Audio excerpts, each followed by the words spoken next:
Welcome to Social PR Secrets. Those three words can change your life. Social PR Secrets is a book and now a podcast. My name is Lisa Beyer and I'll be your host. I wrote the book and now host this podcast because the struggle is real when it comes to PR in business and in the digital world.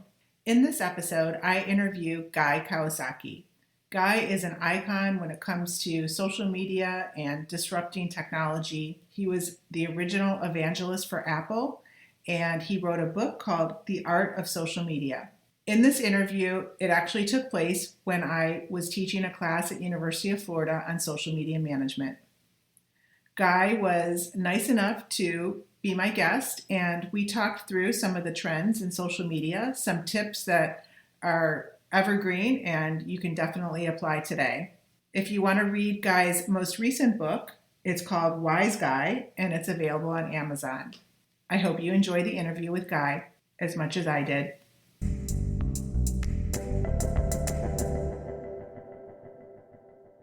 Okay, hi everybody. So we're here today with Guy Kawasaki as our guest. Hey Guy, how are you? Good, how are you?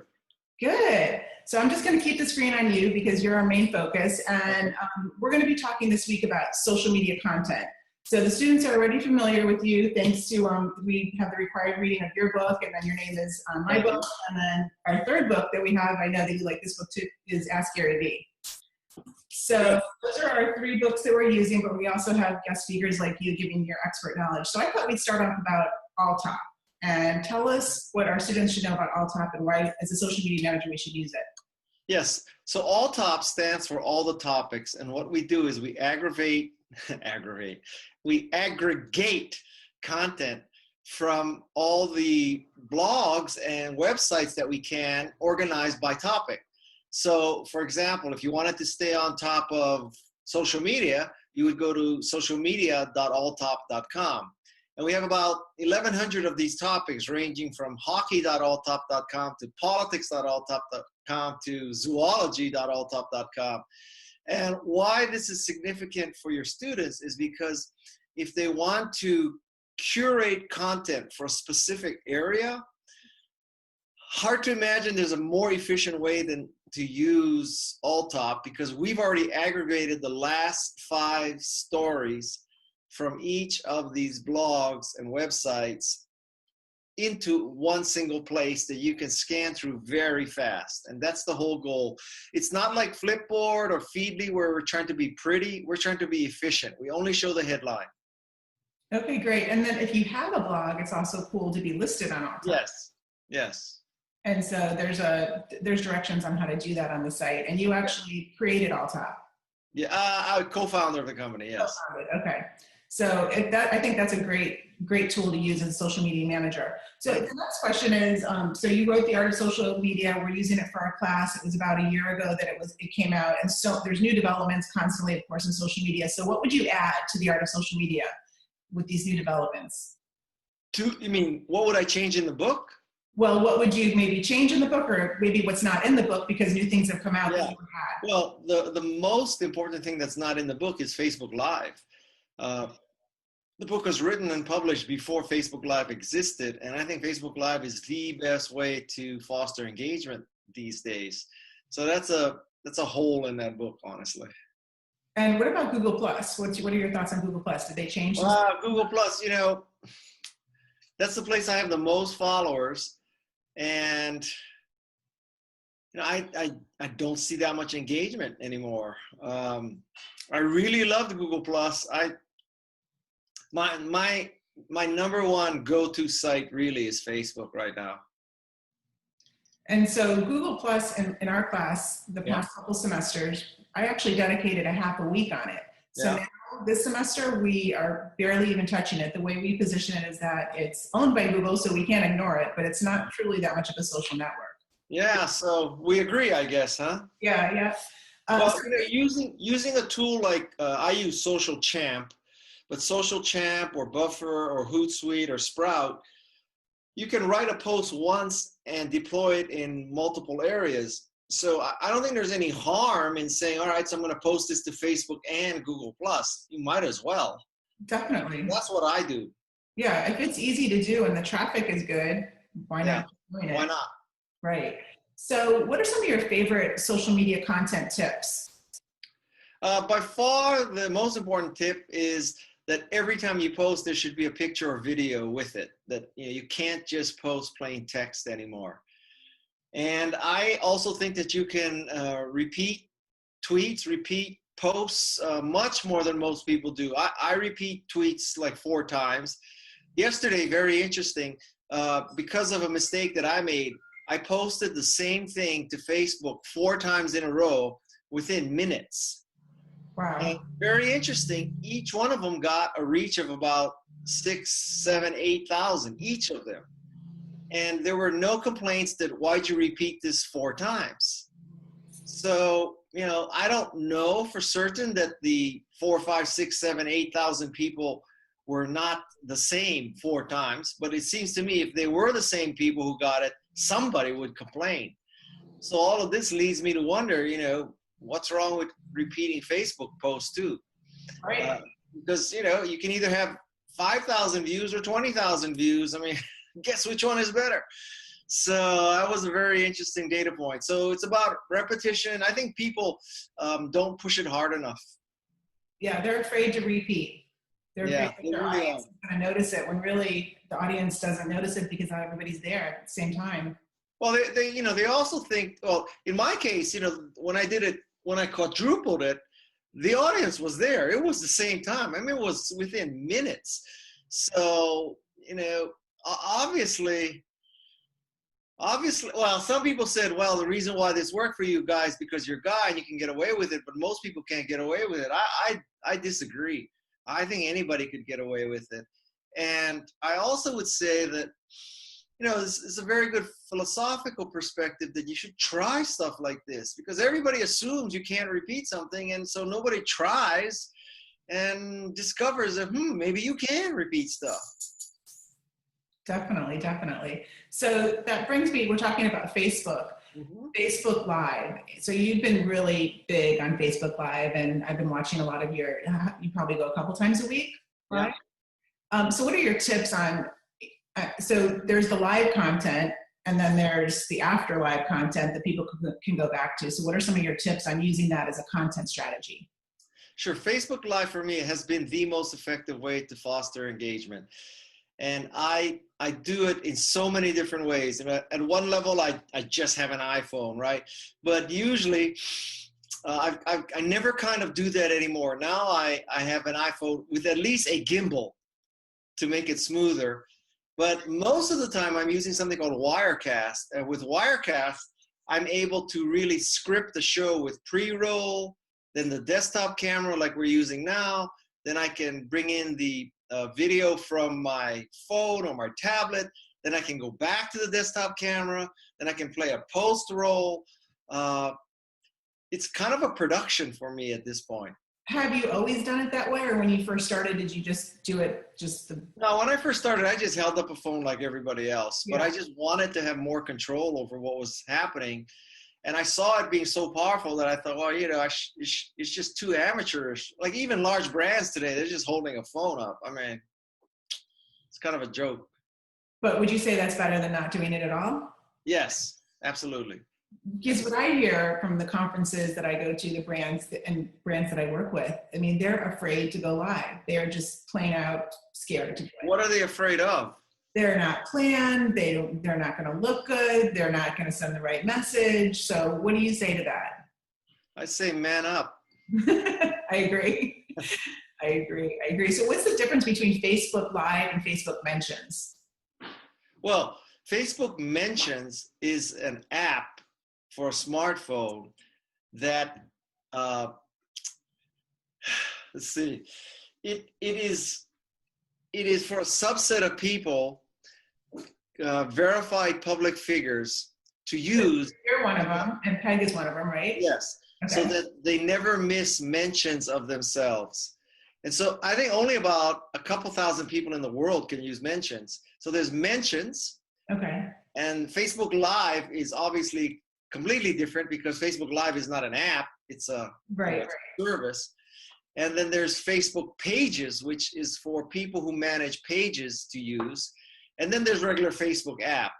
So it's kind of confusing, quite frankly. Yeah, it is. It is. And so I was noticing you and Peg were talking about Facebook mentions, and the Facebook mentions people maybe got access to the two-way. Did you get first access to Yes, yes. Facebook? So the several thousand people who use Facebook mentions, we are able to create a Facebook Live and then invite somebody on stage with That's it. awesome. Yeah. So when will that be available to everybody else? Do you know? I have no idea. Because we could be doing this on Facebook Live right now if it was Absolutely. available, which would be Absolutely. cool. And there's another service being announced this morning from Blue Jeans. And what Blue Jeans is an online video conferencing system. I was going to use that instead of this today, actually. Yeah. I wasn't sure. And that's not just for one-to-one. That's for like, you could have like 9 people all over the world on a video conference. And the main one shows in the main area. And then there's the ones who are not talking on the bottom, right? So now that can feed into Facebook Live. Awesome. So that is, Facebook itself is doing this where you could have one person in the corner. But if you use Blue Jeans, you could have this, 9 people using Blue Jeans, broadcasting through Facebook Live. That's super cool. Yeah. That's great. So you Yeah. guys heard it here, straight from Guy. So we're gonna have to check that out for our class for sure. So just moving on to Canva, you are the brand evangelist for Canva. We are using Canva for our class to do all kinds of creative things. Great. So what's it like to be the brand evangelist, and how did you connect with Canva? Yeah. So the way I connected with Canva is actually Peg Fitzpatrick was using Canva on my account. And Canva noticed that I was using Canva, and they reached out to me via Twitter. Awesome. And one thing led to another. I really believe that Canva is democratizing design, just like Macintosh democratized computers. And so, this is called Guy's Golden Touch, which is whatever is gold, Guy touches. And it's very easy to be an evangelist for Canva because it's so easy and so useful. Definitely. Well, I'm a huge fan, and so is everybody in the class. So what are some of your favorite hacks that you can do on Canva as a social media manager? Well,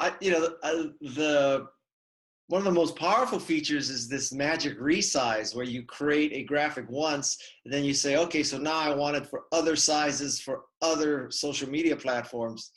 That is very, very useful. Also, the app just came out. Yes, the iOS app just came out. And one of the great things about the iOS app is that your iOS app, your iPad app, and your desktop, they're all synced. So if you create something in the iPad, you can access it on the iPhone, and I create it on the iPhone, you can access it on your desktop, create it on the desktop, so you can do all of this. It's not like they're standalone islands. It's not, sometimes a company will have this desktop version that does everything, and then they have this other thing that kind of does a similar thing, but it's completely separate really, and they're just trying to, milk their app market. This is completely synced. One thing that I noticed with working with the students at UF is that they literally do everything using their iPhone. So they're in Google Docs, they're checking their notes, they're studying, they're doing everything. So I think the Canva app will be a good tip for them for sure. I can't do that. I have a hard time doing it too, but I like being able to edit on the fly. But literally they're in Google Docs with me, and it's just second nature to them. Yeah. So if you could use, I think I know the answer to this, but let me see. If you could use just one social network and none other, which one would it be? Facebook by far. Okay. No, not even, I don't have to think twice about that. Yeah. Yeah. There's just Facebook is kind of. Well, the targeting is so good. The interaction is so good. I have a very good relation with them. Just everything is, Okay. Yep. That's what I figured. So what are your thoughts on Snapchat? Oh boy, I can't wrap my mind around Snapchat. It's not like I'm taking pictures of myself and putting dog ears on me, and that kind of stuff. So all those kind of silly things, which I can understand some 12-year-old wants to do, is great, but it has no meaning for me.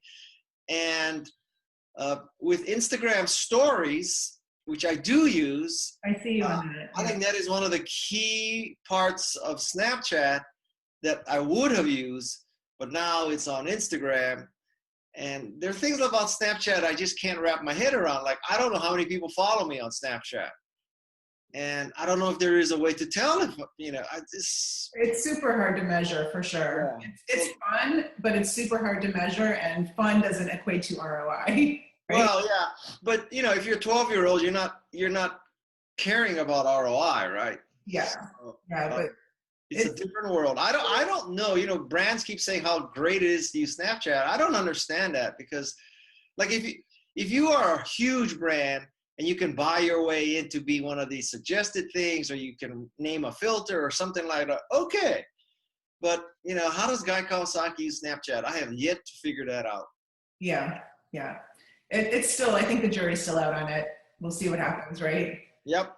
Okay, so a couple more questions. So social media can be super consuming, and it's hard to balance even if you're not in the social media business like we are. So what do you do to balance work life from being consumed by all the different screens that are around us? I don't. I mean, this is what I do. This is my job. So, that's like saying to a professional tennis player, well, what do you do to balance your life? You don't. You practice 8 hours a day. I mean, that's your life, right? I read though that you play hockey to. I play hockey and I do paddleboarding, but those are distractions from the core of my existence, which is social media. Maybe that's your recharge too. Maybe. Oh, absolutely, yes. Yeah, that's your way to reset. So for the future graduates that are here in the audience today, what advice do you give if they want to have a career in social media? Well, my advice is that you don't worry too much about your first job, your second job. This is general advice, not just for social media. Mm-hmm. And I think that if I were starting a career today, I would realize that in the next 30, 40 years that I'll be working, I'll probably have 10 or 15 jobs. And it'll get to the point where I'm 62, when you're 62, you won't even remember your first job. So, you shouldn't sweat the first job so much, the second job so much. This is going to be a long marathon. Do crazy stuff while you're young, because when you're old and you have mortgages and cars and family, it's a whole different world. Okay, and what about specifically in social media? Is there any credentials they should or shouldn't have, or criteria they should worry or not worry about? Me personally, I don't think so. I mean, obviously when a company looks at your social media graph, it shouldn't be a stupid looking thing, right? Fix your LinkedIn. If you don't have a good LinkedIn profile, you might as well not exist. So that would be my advice. Fix your LinkedIn profile. Okay, perfect. Well, Guy, thank you so much. If there's anything else you want to add, please add now, but please follow Guy on Facebook and watch his Facebook Lives. They're awesome. And anything else? That's good. Have a great day over there. All right. Thank you. You too. All right. Bye. Thank you. Bye.